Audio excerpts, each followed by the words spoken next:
మాతృదేవోభవ, శ్రీమాతృదేవోభవ. నీవైప చూచుచుండెద నీవన్ని చూచుకొమ్ము నిర్వాణ సఖీ. నీవైప చూచుచుండెద నీవన్ని చూచుకొమ్ము నిర్వాణ సఖీ. ఏ వైపునెంత చూచిన ఈ విశ్వము నిన్ను మించి ఏమీ ఎదగున్. జగన్మాత, ఏ వైపునెంత చూచిన ఈ విశ్వము నిన్ను మించి ఏమీ ఎదగున్. నీ వైప చూచుచుండెద నీవన్నీయు చూచుకొమ్ము నిర్వాణ సఖీ. ఆసురీ గుణాలున్నవాళ్ళు, ముఖ్యంగా కామవాంఛలు అధికంగా ఉండేవాళ్ళు ఎలా భావిస్తారో చెబుతున్నాడు. లోకాన్ని గురించి, వాళ్ళ పుట్టుక గురించి, వాళ్ళ జీవితాన్ని గురించి, దాని లక్ష్యాన్ని గురించి ఎలా అనుకుంటారు. అసత్యం అప్రతిష్టం తే జగదాహురనీశ్వరం అపరస్పర సంభూతం కిమన్యత్ కామహైతుకం. అసత్యం అప్రతిష్టం తే జగత్ ఆహు అనీశ్వరం అపరస్పర సంభూతం కిమన్యతు కామహైతుకం. తే, ఈ ఆసురీగుణ సంపత్తి ఉన్నవాళ్ళు, మాయ కమ్మేసిన వాళ్ళు, కొన్ని రకాల వ్యసనాలకు లోనైపోయిన వాళ్ళు ఏమనుకుంటారు అంటే అసత్యం అప్రతిష్టం. దీన్ని జాగ్రత్తగా అర్థం చేసుకోవాలి. ఏవో చెప్తారండి జగత్తు గురించి, ఊరికే ఏమీ లేవండి అవన్నీ, అంతే అర్థం. అసత్యం అంటే అది. అంటే జగత్తు లేదని చెబుతారని కాదు. జగన్మిథ్య అన్నారు శంకరాచార్య స్వామి, అది పరమసత్యం. భగవంతుడు ఒక్కడే సత్యం, జగన్మిథ్య అన్నారు. అందుకే శంకరాచార్య స్వామి జగత్ అసత్యం అనాలి, జగత్ మిథ్య అన్నారు. అసత్యం వేరు, మిథ్య వేరు. అసత్యం అంటే లేదు, మిథ్య అంటే ఉంది, ఉన్నట్టు కనపడుతోంది కానీ నిజంగా లేదు, నువ్వు గమనించమని అర్థం. గమనిస్తే అర్థమవుతుంది. కళలో ఉన్నంతసేపు కళ ఉన్నట్టే ఉంది మనకి. పీక విసిరేస్తుంటే ఎవడో మొయ్యోమని కేకెట్టాం, అప్పుడు లేపితే లేచాం, లేదు కదా అనుకున్నాం. కళ్ళలో ఉన్నప్పుడు అనుకోలేదు, అందరం కళ్ళలోనే ఉన్నాం. ఇప్పుడు అది శ్రీమన్నారాయణమూర్తి కంటున్న కళ. పాలసముద్రం అంటే ఆయన మన మనస్సు, ఆ మనస్సే మహామాయ. పాలసముద్రం మన మనస్సు, అంతకంటే ఏమీ లేదు. అందుకే అందులో తరంగాలు ఉండవు. మన మనసులో కూడా ఆలోచన లేకపోతే దేవుడు ఉంటాడు. ఆయన కంటున్న కళ అదే యోగమాయ. ఆ కళలో ఈ విశ్వం అంతా పుట్టింది. అంటే కళ కంటున్నది ఆయనే, అందులో భాగాలం మనం ఆయనలో భాగాలం. ఆయన కడుపులో ఉన్నారు 14 లోకాలు ఆయన కడుపులో ఉన్నాయేమో అంటే అర్థం అది. కలగంటున్నవాడు కడుపులో అన్నీ లేవా అండి? కళలో వచ్చిన వస్తువులన్నీ వాడు కడుపులో ఉన్నాయా లేవా? ఎక్కడున్నాయి లేతే? ఇది మనకు రోజు పడుకున్నప్పుడు వచ్చే కళ అర్థమైతే మొత్తం సృష్టి అంతా అర్థమైంది. ఏం కష్టం ఉంది ఇందులో? దాని మీద దృష్టి పెట్టాం మనం. ఎంతసేపు తెల్లారకట్టు వచ్చింది నిజం అవుతుందంటావు, ఏం అవ్వదు, కంగారు పడక పిన్ని. ఈ నిజం అవుతుందా అబద్ధం అవుతుందా ఎందుకు వచ్చిందంటావు, ఇవన్నీ ఈ పిచ్చి పిచ్చి ఆలోచనలన్నీ పెట్టుకోవడం. దీన్ని మళ్ళీ ధర్మ సందేహాల కింద కూడా అడగడం. దాన్ని ఈ కళ్ళకి ధర్మ సందేహం ఏమిటంటే దరిద్రం. అందుకు అర్థం ఉంటే కదా సందేహానికి. బాగా పిచ్చి పెంచుకోవడం అండి ఇదంతా. దీనికి శాస్త్రం మళ్ళీ. మన అజ్ఞానం ఉంటే ఎన్ని శాస్త్రాలు ఏమైనా పుడతాయి. అందుకని వాటిని ఆ కళ అర్థమైతే ప్రపంచం అర్థమైంది. అంటే ప్రపంచాన్ని మిథ్య అన్నారు, అది కాదు ఇక్కడ. అసత్యం అప్రతిష్టం తే జగత్ ఆహుహు అనీశ్వరం. దేవుడు లేడు, ఎవరు లేరండి. చార్వాకవాదం. రుణం కృత్వా కృతం పిబేత్. చార్వాక సిద్ధాంతం ఎంత స్పష్టంగా చెప్పాడు. శుభ్రంగా బతకండి, హాయిగా అన్ని భోగాలు అనుభవించండి, అప్పులు చేసేసి అయినా సరే శుభ్రంగా భోజనం చేయండి, ఎదుటివాడిని మట్టి కొట్టేయండి, మీకు కావలసినట్టు అనుభవించండి. నేను పోతే పోతాడు, ఉంటే ఉంటాడు, డబ్బులు సంపాదించుకొని సుఖంగా అనుభవించండి. దేశం ఏమైపోతుందండి? ఇవాళ ఏదో మా స్వేచ్ఛ మేము బహిరంగంగా చేస్తాం, రకరకాల మా ఇష్టం, మోరల్ పోలీసింగ్ చేయడం ఎందుకు అని అంటున్నారు. ఎవరూ చేయరు మోరల్ పోలీసింగ్. సమాజం చేయగలరు. తల్లిదండ్రులు చేస్తే ఆ పరిస్థితి వచ్చేది కాదు. కానీ తల్లిదండ్రులు చేయనిస్తేగా. తల్లిదండ్రులు చేయకూడదు, ప్రభుత్వం చేయకూడదు, పోలీసులు చేయకూడదు, ఏ సమాజం ఏ సంస్థల వాళ్ళు చేయకూడదు. మన ఇష్టం వచ్చినట్టు మనం వదిలేయాలి. మనం చేసేవేమో చెడ్డ పనులు. రూమ్లో కూర్చొని చదువుకుంటే మోరల్ పోలీసింగ్ ఎవరు చేయరు. రోడ్డు మీదకి వచ్చి ముద్దెట్టుకుంటామంటే ఎలాగా? అసలు ముద్దు అనుభూతి తెలియక బహిరంగంగా పెట్టుకునే ముద్దులో అనుభూతి ఉంటుందండి. ఏమో తెలుసునండి అసలు మన వాళ్ళకి అనుభూతి ఏమిటండి అందులో? ప్రచారం తప్పితే. మీడియా వాళ్ళని పిలిచి పేపర్లో వేయించి లైవ్లో పెట్టుకుంటారా? పైశాచిక ప్రవృత్తి. పిశాచాలు చేస్తాయి ఈ పనులు, మనుషులు చేయరు. దీనికి పెద్దవాడి సిద్ధాంతాలు వెనకాల దీన్ని కూర్చొని చర్చించడం. దీనికి సైకాలజీ ప్రొఫెసర్లు, దీన్ని సమర్థించి వాదించే వాళ్ళు మెంటల్ కేసులు, అసలు సైకాలజీ ప్రొఫెసర్ కాదు. ఏదో అనడం విచిత్రమైన మాటలు. నేను వ్యక్తిగత స్వేచ్ఛకు ఎప్పుడు సామాజిక నిబంధనలు అడ్డు పెట్టాలి. మనం 10 మందిలో బతుకుతున్నాం,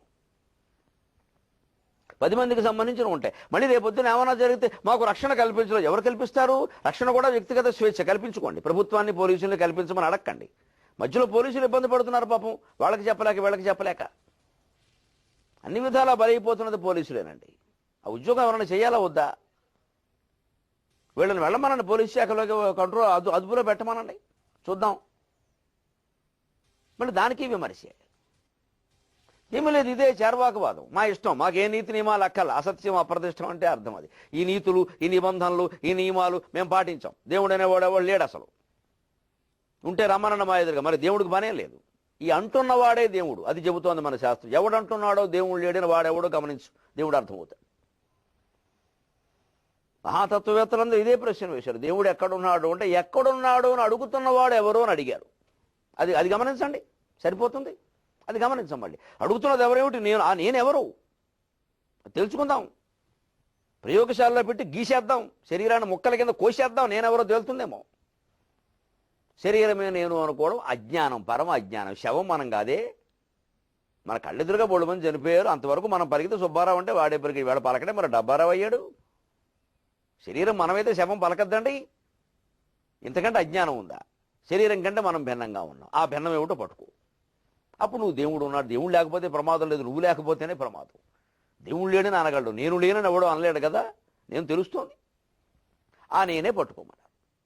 జాగ్రస్వప్న సుషుప్తిషు స్ఫుటతరా యా సంవిదుజృంభతి యా బ్రహ్మాది పిపీలికాం తదనుషు ప్రోత జగత్సాక్షిణి సైవాహం నచ దృశ్యవస్త్వితి దృఢ ప్రజ్ఞాహి యస్యాస్తి చేత్ చండాలోస్తు సతుద్విజోస్తు గురురిత్యేషా మనీషా మమ. మనీషా పంచకంలో మాట. మెలకుగా ఉన్నప్పుడు జాగ్రత్త స్వప్న సుషుప్తిషు స్ఫుటతరా యా సంవిదుజృంభతి. మెలకుగా ఉన్నా, పడుకున్నా, కలగంటున్న లోపల నేను నేను అని మోగుతున్నది ఎవరో చూడవయ్యా. దేవుడి గురించిన ఆలోచన వద్దయ్యా. దేవుడు ఎవరయ్యా పక్కన పెట్టి, నువ్వెవరో చూడవయ్యా. యా బ్రహ్మాది పిపీలికాంత తనుషు ప్రోత జగత్ సాక్షిని. ఆ నేను నేను అనేది మోగుతున్నది పేడ పురుగు దగ్గర నుంచి బ్రహ్మ శరీరం వరకు ఒక్కలాగే మోగుతుందయ్యా. సైవాహం, సా ఏవ అహం, అదే నేను. నచ దృశ్య వస్తువితి, కనిపించే వస్తువులు నేను కాదు. ఈ వస్తువులన్నీ కూలిపోవడం, రాలిపోవడం, చీలిపోవడం మనం చూస్తున్నాం. అయినా నేను ఉంటూనే ఉంది. ఇది పడుకుని కలగంటున్నప్పుడు కూడా నేను ఉంది. ఆ నేను కలగంటోంది, ఈ పడుకున్నది కండం లేదు. కానీ ఈ పడుకున్నది ఊపిరి పీలుస్తోంది. విచిత్రంగా లేదా? ఊపిరి పీలుస్తున్న శరీరంలోనేమో మనస్సు లేదా? కలగంటున్న మనస్సు ఏమో ఊపిరి పీలుస్తుందో లేదో మనకి తెలియదా? మరి 2-3 శరీరాలు లేవండి. స్థూల శరీరం, సూక్ష్మ శరీరం, కారణ శరీరం. అర్థమైపోవట్లేదా తల్లి? పోనీ ఆ కళ కూడా కండం ఆగిపోయింది, గాఢ నిద్రలో ఉన్నాం. అప్పుడు నేనెవరు? అది కారణ శరీరం. మూడోది లోపలిది సూక్ష్మమైంది, అది జీవుడు. అంటే అప్పుడు ఆ కళ కూడా కనకుండా నిశ్శబ్దంగా ఉన్న మనస్సును చేత ఒకడు చూస్తున్నాడు. లేకపోతే పొద్దున లేచాక సుఖంగా నిద్రపోయాను, ఏ బాధ లేదు. సుఖంగా నిద్రపోవడంలో ఉండే ఆనందం, నేనన్నీ చూశాననే సాక్షి, ఈ రెండెవరో కనుక్కోండి. అది నేను, అది దేవుడు.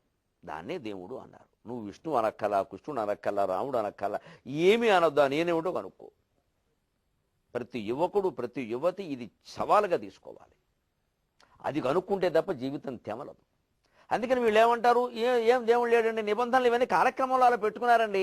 మనుషుల్ని అన్ని అన్ని అన్ని ఆడాళ్ళకే పెడుతున్నారని. మగాళ్ళు కూడా చాలా ఉన్నాయి, తెలియకుండా మాట్లాడతారు. మగాళ్ళకి చాలా ఉన్నాయి. ఒకే పని ఆడ చేస్తే తప్పు, మగాడు చేస్తే తప్పు కాదు. ఈ మాట కూడా తప్పేనండి. స్త్రీల శరీర నిర్మాణం వేరు, మగాళ్ళ శరీర నిర్మాణం వేరు. చచ్చి చెడి యాతన పడినా మగాడు పిల్లల్ని కనలేడు, స్త్రీలు కనగలరు. స్త్రీలు పిల్లలకి పాలు ఇవ్వగలరు. ఎన్ని జన్మలెత్తినా మేము ఆ పని చేయలేము, స్త్రీ జన్మ ఎత్తాలి. ఇలా కొన్ని ప్రత్యేకతలు ఉన్నట్టే సామాజిక నిబంధనల్లో కూడా తేడాలు. స్త్రీ శరీరంలో కొన్ని ఆకర్షణీయమైన అవయవాలు ఉన్నాయి, మగాళ్ళ శరీరంలో ఏమీ లేవు. దెబ్బరొట్టె మొహం మేము ఇక్కడ ఓ స్తంభంలో ఉంటాం. ఇక్కడ ఏముంది ఆకర్షణ? నా తలకాయ కూడా ఆకర్షణ కాదు, నాకైతే జుట్టు లేదు. స్త్రీ శరీరంలో 100 ఉన్నాయండి. మరి అవే కదా సినిమా వాళ్ళు చూపించి సొమ్ములు చేసుకుంటున్నారు. ఓ బొడ్డు, కేవలం బొడ్డు మీద పువ్వు పెట్టి మహా డైరెక్టర్ అయిపోయిన వాడు ఉన్నాడు మనకి. ఇంకంత ఆయన మించిన దర్శకుడు లేడు. ఇంకా బొడ్డు మీద పువ్వు ఏం చేసింది ఏం లేదు ఇక్కడ. బొడ్డు మీద ఓ వాన పట్టు కురిపించి, మరి దానికి అంత ప్రాధాన్యం ఉంది కదా. మరి అదే మగవాడు బొడ్డు మీద వాన కాదు, సముద్రం కురిపించమని ఎవడో రూపాయి ఎవడో. అర్థమైపోవట్లా? అందుకే ఆ ఆకర్షణగా ఉండే స్త్రీకే ఒక వేషధారణ, ఒక పద్ధతి, కొన్ని నియమాలు పెట్టారు. ఎందుకు పెట్టారంటే ఎవరు చెబుతారు దానికి? మాకెందుకు పెడతారంటే స్పష్టంగా మనం ఆలోచిస్తే అర్థమైపోవట్లేదండి. మొగాడి శరీరంలో ఇవన్నీ లేవమ్మా. మోకాలు మీరు ఏం చూడండి, మొగాడి శరీరంలో ఆకర్షణ ఏముంటుంది? స్త్రీ శరీరం కాదు, కాలి గోరు దగ్గర నుంచి శిఖ పర్యంతం సమస్తం ఆకర్షణీయమే. మరి అలాగని మన హిందూ సంస్కారం ఎంత గొప్ప, వాళ్ళు కూడా గాలి తగలాలిగా, పూర్తిగా మూసేస్తే అలాగే. అదే చక్కగా చీరగట్టుకోమని నడుము దగ్గర ఖాళీ ఉంటుంది, మెడ దగ్గర ఖాళీ ఉంటుంది, చేతుల దగ్గర ఖాళీ ఉంటుంది, వీపు దగ్గర కొంత ఖాళీ ఉంటుంది. ఈ హాయిగా గాలి తగులుతూ ఉంటుంది. ప్రపంచానికి ఏమి ఇబ్బంది లేదు, వాళ్ళకి ఇబ్బంది లేదు. సంప్రదాయం, సంస్కారం ఎంత గొప్పది భారతీయ సంస్కృతి, ఎంత గొప్పది చీర. ఇది తప్పండి ఈ మాట అనడం. ఇలా ఆలోచిస్తే అన్నీ అర్థమైపోయాయి. అంచేది కిమన్య కామహి. వీళ్ళు ఇంకో మాట అంటారట, దేవుళ్ళు లేడు, నియమాలు లేవు, నీతులు లేవు, మాకేనా అని. ఆడాళ్ళు లేని మగాళ్ళు లేవు, అందరూ కూడా మా ఇష్టం వచ్చినట్టు తిరుగుతాం. ఇలా ఆడపిల్లలు అనడం మగపిల్లలకి మరింత ఆనందం. శుభ్రంగా బాగుందిరా, శుభ్రంగా యవ్వనంలో ఉండగా అన్నీ లాగించేద్దాం అని వాళ్ళు ప్రోత్సహిస్తారు. కానీ రేపొద్దున వాళ్ళ భార్య అలా చేస్తే అప్పుడు దెబ్బలాడతారు. కిమన్యత్ కామహేతు. అసలు కామవాంఛలు స్త్రీ పురుషుల కలయిక వల్లే ప్రపంచం ఏర్పడింది, దీనికి భగవంతుడితో నిమిత్తం ఏం లేదని మాట్లాడేస్తారు. అందుకని కామోపభోగాలే పరమావధిగా ఆలోచిస్తారు. యవ్వనం దాటిపోయినా సరే, 40 ఏళ్ళు వచ్చినా, 45 ఏళ్ళు వచ్చినా ఇలాగే ఆలోచించే దౌర్భాగ్యాలు కొన్ని ఉన్నాయి. ఇందుకోసం సంసారాలు కూడా పాడు చేసుకున్న వాళ్ళు ఉన్నారు, పిల్లలకి ద్రోహం చేసిన వాళ్ళు ఉన్నారు. పసిపిల్లలకి, పిల్లలు చచ్చిపోయారు, నాకు అక్కల్లా, నాకు వాడు ఎవడో కావాలి, నన్ను మన్నించండి. ఉన్న వాస్తవం మాట్లాడడం నాకు అలవాటు. అదే ఓ ఏడాదో 2 ఏళ్ళు అయిపోయేసరికి అయిపోయింది, జీవితం అంతా అయిపోయింది. ఏం చేస్తాం ఇప్పుడు? ఏం చేస్తే ఏం ఉపయోగం? చేతులు కాదు, ఒళ్ళంతా కాలింది. ఇక ఆకులు కాదు, ఇప్పుడు రేకులు కూడా సరిపోవు. చేతులు కాలితే ఆకులు పట్టుకుంటాం, ఒళ్ళంతా కాలితే ఆకులేమిటి, రేకులు సరిపోవు. ఇదంతా కామవాంఛలే కదండి, స్త్రీ అయినా పురుషుడైనా. అందుకే మీకు విచిత్రం ఏంటంటే, మన సంస్కృతిలో పురాణాల్లో ఒక మరో కోణం చెబుతాను మీకు సరదాగా. మంచి యువత యువకులకి రంజుగా ఉంటుంది. అసలు కామవాంఛలు, శృంగారం అంటే రంభ కదండి. రంభే మనం అంటే రంభలా ఉందంట, అంతే కదా. అసలు రంభ అంటే ఏదో శృంగారం, భోగం, అదే ప్రతీక కదా. పురాణాల్లో, ప్రత్యేకించి యోగశాస్త్రంలో, మంత్రశాస్త్రంలో రంభా మంత్రం అని ఓ మంత్రం ఉంది. అప్పుడే తయారయ్యారు, కాగితాలు పట్టుకుని, నాకు తెలుసు, రాసేసుకున్నాం. రంభా మంత్రం అంటే గురువుగారు చెప్తున్నారు. మరి అది ఏదైనా పరిస్థితి ముందు నేనే చేస్తాను, నా సరదా నాకుంది. రంభా మంత్రం ఉందండి. దాన్ని ఒక్క ఏడాది నియమపూర్వకంగా జపిస్తే రంభ కనబడడం ఖాయం. ఒక్క ఏడాది రంభా రంభా అంటే కనపడదు, ఆ మంత్రం వేరు. నాకు తెలుసు, నేను చెప్పను, అమ్మ నాకు ముందు కనపడాలిగా. ఇప్పుడు ఏ మంత్రమైనా ఎవరంటే మంత్రాలకు లెక్క ఉంది. సిద్ధి పొందిన వాళ్ళు మంత్రోపదేశం చేయాలి, ఊరికి నోటికి తెలిసినంత మాత్రం చేసేయకూడదు. అంచేత నేను చేసిన జపం ఫలించి నాకు రంభ కనపడ్డాక అప్పుడు నేను ఉపదేశం చేస్తాను. ఓ కోచింగ్ సెంటర్ పడతాం, దానికి బోల్డ్ డబ్బులు సంపాదించుకోవచ్చు. ఏదో లక్ష కంటేనే డబ్బులు వస్తున్నాయి, ఇప్పుడు రంభ అంటే ఇంకా బోల్డ్ డబ్బులు వస్తాయి. కుర్రాళ్ళంతా నా వెనకాలే ఉంటారు. చూద్దాం, ముందు నాకు కనపడాలిగా. కానీ నేను రంభామంత్రాన్ని నిజంగా ఎందుకు చెప్పిస్తానంటే, పురాణంలో చెప్పారు స్పష్టంగా, శాస్త్రంలో చెప్పారు, మంత్రశాస్త్రంలో చెప్పారు. ఎంత గొప్ప విషయం, బుర్ర తిరిగిపోయింది నాకు. ఆత్మవిద్య, మహావిద్య, శ్రీవిద్య, కామసేవిత. అయ్య బాబోయ్, లలితా సహస్రం అర్థం ఇదా? ఊరికి పారాయణ చేస్తూ చదువుతున్నావు. ఎంత గొప్పగా చెప్పాడు ఇందులో వ్యాస మహర్షి. రంభ కనపడడంలో ఉద్దేశం ఇదా? ఆత్మవిద్య, మహావిద్య, శ్రీవిద్య, కామసేవిత. కామసేవిత రంభ, కామసేవిత. రంభామంత్రం కనుక జపిస్తే ఏడాదికి రంభ ప్రత్యక్షమై, వీడు పిచ్చి కోరికలే పెట్టుకుంటే ఆ పిచ్చి కోరికలు తీరుస్తుంది, పోతుంది, పెద్ద సమస్య కాదు. విధం చూసినప్పుడు చూస్తుంది. కానీ అప్పుడు కనుక నిజంగా ఆవిడకి, అమ్మ జగదేక సౌందర్యవతివమ్మ, నాకు దర్శనం ఇచ్చావు, ఇంతకంటే కావలసిందే ఉంది. నీ ముందు ఈ విశ్వసుందరులు అందరూ వీధి కుక్కల్లా ఉంటారమ్మా. అంతే కదా, రంభ ముందు విశ్వసుందరులు అందరూ వీధి కుక్కలు, వీళ్ళని చూస్తాడు, ఆవిడ కనపడతాయి అని నమస్కారం చేస్తేట ఆవిడ అనుగ్రహించి కూర్చుని శ్రీవిద్య ఉపదేశిస్తుంది. శ్రీచక్రం, ఆరాధన, నవావరణ చక్రం, అందులో రహస్యాలు రంభ చెబుతుంది స్వయంగా. కాస్త అందంగా ఉన్న టీచర్ చెబితేనే మనం చాలా విషయాలు వింటాం కదా, రంభ చెబితేనైనా వింటామేమో అని అమ్మవారికి అదో ఆలోచన. పోనీ బిడ్డ తినాలమ్మ, వాడు ఏదో 4 మొక్కలు తింటే చాలమ్మ, వాడు కావలసిన వేపుడే చేయండి, కాస్త ఏదో కారం ఎక్కువేయండి, పోనీ తింటాడు అంటారు కదా. పాపం భగవంతుడు కూడా, అమ్మవారికి కూడా మన మీద దేవుడు, పోన్లే రంభ చెబితే వింటాడేమో అనే జ్ఞానం దాన్ని చేసి చెప్పించండి. ఎంత ప్రేమ అండి అమ్మవారికి ఈ జగత్తు మీద, మనల్ని మార్చాలని ఆవిడికి. అందుకని రంభ శ్రీవిద్య ఉపదేశిస్తుంది, స్పష్టంగా మంత్రశాస్త్రంలో ఉన్న విషయం. రంభామంత్రానికి, రంభకి మంత్రం ఏమిటి, రంభామంత్రానికి శ్రీవిద్య ఏమిటండి? కామిగా మోక్షగామిగాడు, దాని రహస్యం ఇది వేమన గారు అన్నారు. కోరికలు బాగా మనస్సుని పట్టి పీడిస్తున్న రెండు మార్గాలు ఉన్నాయి. అవి తీరుస్తున్న కొద్దీ కట్టెలు పేర్చినట్టే ప్రమాదం అని చెప్పారు, అదొక మార్గం.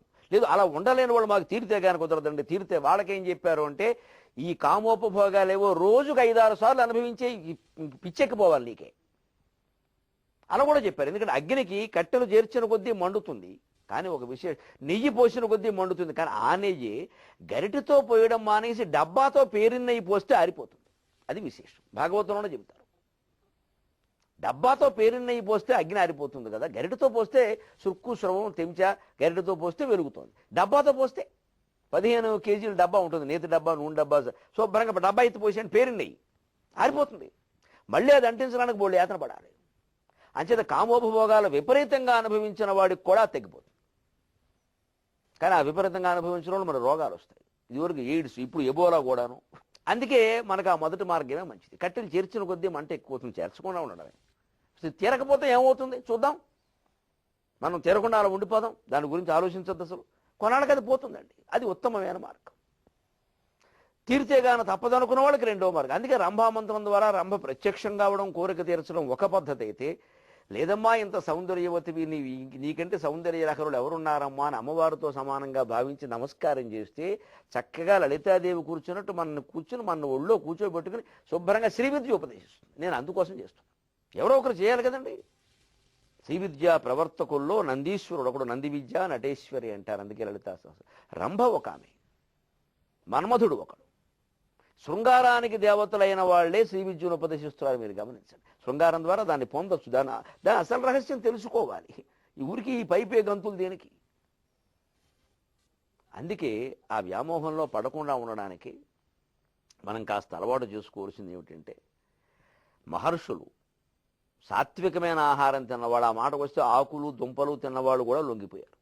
విశ్వామిత్ర పరాశర ప్రభృతయో వాతాంబుపర్ణాశనాః తేపి స్త్రీముఖ పంకజం సలలితం దృష్ట్వైవ మోహం గతాః శాల్యన్నం సఘృతం పయోదధియుతం భుంజంతి ఏ మానవాః తేషామింద్రియ నిగ్రహో యది భవేత్ వింధ్యః ప్లవేత్ సాగరే.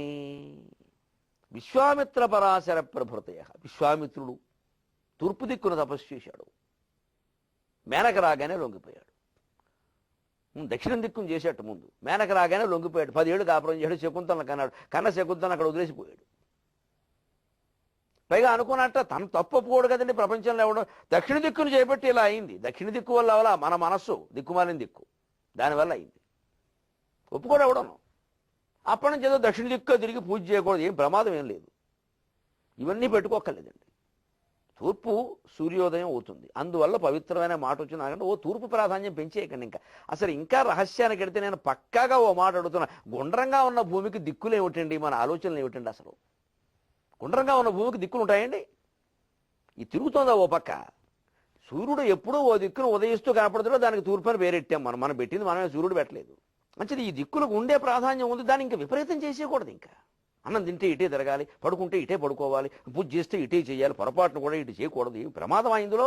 మా ఇంట్లో నేను తూర్పుగా కూర్చుని పూజ చేసుకుంటా, కానీ చలికాలంలో వచ్చే ఇబ్బంది ఏమిటంటే కిటికీలోంచి వెళ్తురు రాదు. అది దక్షిణంగా కూర్చుంటే వస్తూ నేను కూర్చుంటాను, 5 ఏళ్లుగా చేసుకుంటాను, నాకేం ఇబ్బందులు రాలా. నమ్మండి, ఈ దిక్కుమాలిన నమ్మకాల్లో వెళ్ళకండి. దక్షిణము తూర్పు అంటాను.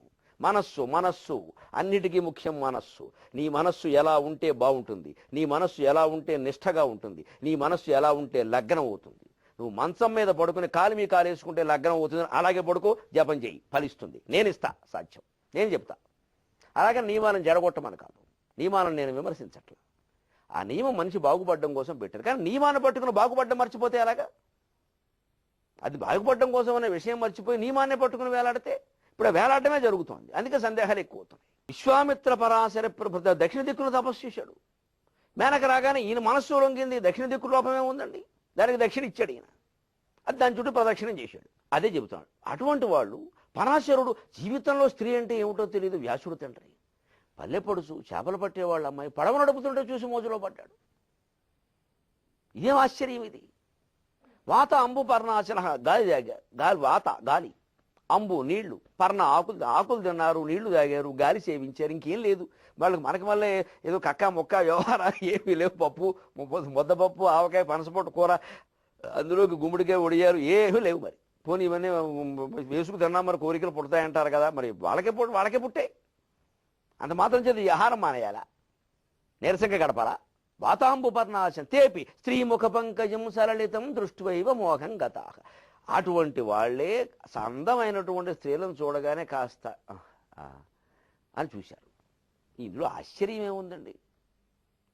ఎన్ని చెబుతున్నా, ఎన్ని మాట్లాడుతున్నా, ఎంత జ్ఞానులమైనా సౌందర్యం ఒక మొక్కలో కనపడినా, మనిషిలో కనపడినా చూస్తా ఉండి మేము కూడా చూస్తాం, తప్పేమీ లేదు. చూస్తే వాళ్ళు కూడా ఆనందిస్తారు. అంతకు మించి వెళ్లకుండా చూసుకోవాలి. ఇక అది మనం సొంతం కావాలి, తాళం వేయాలి, ఈ దరిద్రపు ఆలోచనలు వద్దు. సొంతమైన వాళ్ళకి మనం ఏం న్యాయం చేశాం కనుక, సొంతంగా ఒకళ్ళు ఉన్నారుగా, వాళ్ళకి సంపూర్ణంగా న్యాయం చేయొచ్చుగా. పరిపూర్ణం తదస్తుతే అంటూను అది లేదు. అంచేది ఈ వెతుకులాటకి అర్థం లేదు అని తెలియాలి. నిన్న ఒకళ్ళని చూసాం, వాళ్ళు చాలా అందంగా ఉన్నారనిపించింది, ఇవాళ ఏమిటో ఈవిడ ఇంకా బాగుంది. నిజమే, ఇలా అనిపిస్తున్న కొద్దీ మా బోటగాళ్ళకి నాకు తెలిసిపోతుంది. నా నేత అంతే అనుకుంటా.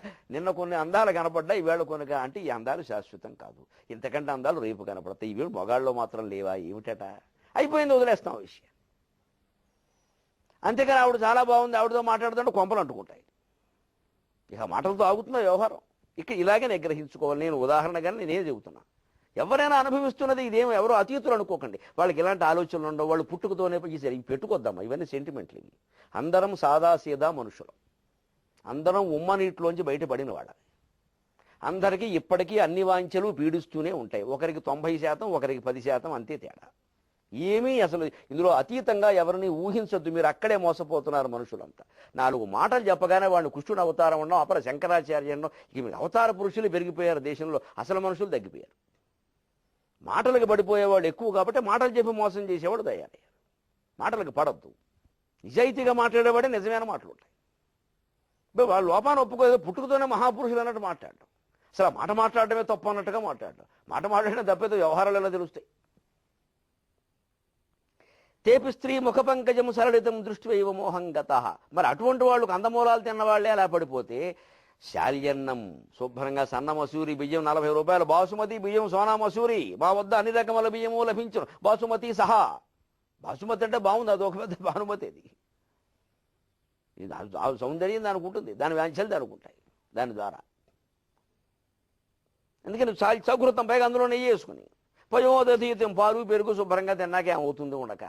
ఇవాళ తినే పైగా ఇంకా ఆరోగ్యం కొంచెం.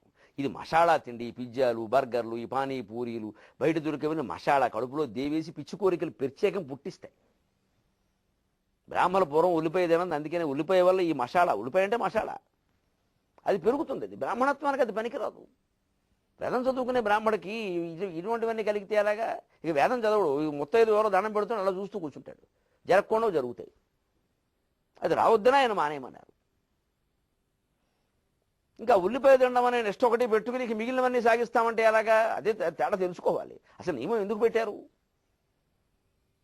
అందుకని మనలాంటి వాడికి దేశాం ఇంద్రియ నిగ్రహం ఏది భవేత్. మనలాంటి మానవులకు ఇంద్రియ నిగ్రహం ఉంటుంది అంటే వింధ్య ప్లవేత్ సాగరే, స్పష్టంగా చెప్పాడు. వింధ్య పర్వతాన్ని తీసుకెళ్లి సముద్రంలో పడేస్తే తేలిందిట, అది అంత నిజమో ఇది అంతే నిజం అన్నాడు. ఇది ఇంత జాగ్రత్తగా ఉండాలి. లేకపోతే కామోపభోగ పరమా ఏతావతి నిశ్చితాహ, భగవద్గీతలో చెప్పినట్టు.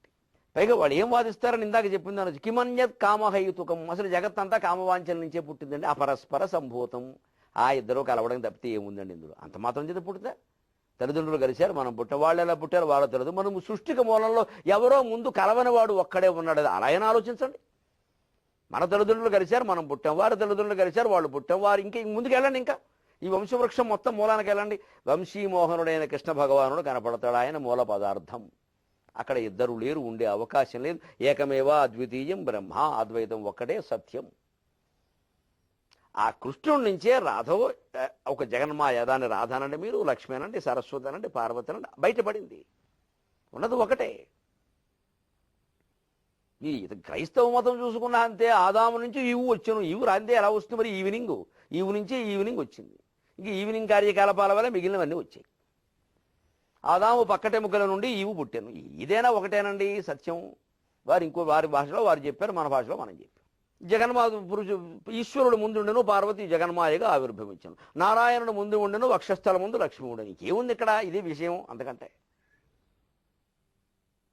అంటే ఒక శక్తి ఉంది, ఆ నుంచి మాయాశక్తి వేరుపడింది. ఆ జగన్ మాయే జగన్ మాత. అంటే ముందు మూలం ఉన్న శక్తి ఒకటే అని అంగీకరించాలి మనం, అక్కడ ఇద్దరు లేరు, అప్పుడు కూడా తెలిసిపోతుంది. అందుకే మనం గ్రహించవలసింది ఏమిటంటే, ముఖ్యంగా యువతి యువకుల కోసం చెబుతున్నా, ఆ మొట్టమొదటిసారి వలలో పడేటప్పుడే జాగ్రత్తగా ఉండాలి. ఇక వారు పంపారు కదా అని మనము సందేశం పంపి వారి కోసం ఎదురు చూసి మన ఫోటోలన్నీ అందులో పెట్టి అప్డేట్ చేశాను చూసావా, లైక్ కొట్టావా, కొట్టలేదే అని మళ్ళీ ఫోన్ చేసి ఇవన్నీ పెట్టుకుంటే అది పెరిగిపోతూ ఉంటుంది. ఇక ఆ పెరిగిపోవడం ఎలా పెరిగిపోతుంది? మీకు వైజయంతి విలాసం అనే కావ్యంలో సారంగు తమ్మయ్య 17వ శతాబ్దంలో రాసిన వైజయంతి విలాసం అనే కావ్యంలో విప్రనారాయణ చరిత్రలో అద్భుతంగా చెబుతారు. విష్ణుమూర్తి మెడలో ఉండేటువంటి మాలని వైజయంతి మాల అంటారు. ప్రసిద్ధ సినిమా నటి పేరు, అద్భుతమైన మాట. ఆ వైజయంతి మాలే విప్రనారాయణుడిగా పుట్టిందని ఒక నమ్మకం. అందుకే వైజయంతి విలాసం అని పెట్టారు దానికి. గొప్ప నిష్ఠాపరుడు, బ్రహ్మచారి, అర్చకుడు, ఒక గొప్ప గురువు గారికి శిష్యుడు. అటువంటి వాడు దేవదేవుని చూడగానే పడిపోయాడండి. పైగా మొదటి రోజు పడిపోలేదు, ఏదో కాస్త మాట్లాడడం అది మొదలుపెట్టాడు, క్రమంగా పడిపోయాడు. తర్వాత ఏదో ఆవిడ వానలో తెలిసింది. ఇదివరకు ఇప్పుడేమో స్కూటర్ మీద లిఫ్ట్ ఇచ్చేవాడు, ఆయన లిఫ్ట్ ఇవ్వాల, అసలు ఆశ్రమంలో చోటు ఇచ్చాడు, అయింది. అక్కడ వాన కురిసింది, ఇక్కడ ఇంక అంతే జరగకుండామని జరిగాయి. వజ్రంలా ఉండేటువంటి మనిషి మకరందంలా పువ్వుల తేనెలా కరిగిపోయాడు. అంచేతనే ఆ మొదటిసారి పడేటప్పుడే జాగ్రత్తగా ఆలోచిస్తే, అసలు అక్కడ మందు వేసేస్తే కాస్త బాల్య దశలో ఆ కామవాంఛ ఎప్పుడైతే కలుగుతుందో, ఏమిటి అసలు ఇది, ఎందుకు, దీనివల్ల జరిగే పరిణామాలు ఏమిటని ఆలోచించాలి ఒక 5 నిమిషాలు. నిజమే, ఆవిడెవరో అందంగా ఉంది, నేను మాట్లాడాను ఇందుకోసం తర్వాత ఏం జరుగుతుంది? మొత్తం అంతా అయిపోయి సరే ఇంకో 2-3 సార్లు ఈ అనుభవాలు అయిపోయి ఇంకెంత విరక్తే కదా, మళ్ళీ ఇంకోళ్ళని చూడగానే ఎవడి మీద ద్వేషమే కదా, ఈ మాత్రం దానికి ఇప్పుడే ఆ వ్యతిరేకత ఉంటే పోలా అని కాస్త తత్వ విచారం చేస్తే శూన్యం అయిపోయింది మొత్తం. ఆ విచారణ చెయ్యాలి. ఇప్పుడు మనస్సు మనకి భగవంతుడు ఇచ్చింది, అందుకోసం మనమంతా విచారణ చేసి ఆ కామోపభోగాలకు లోను కాకుండా యవ్వనాన్ని సద్వినియోగం చేసుకుందాం. దేశం కోసం, దైవం కోసం, ఆత్మజ్ఞానం కోసం వినియోగిద్దాం. సెలవు.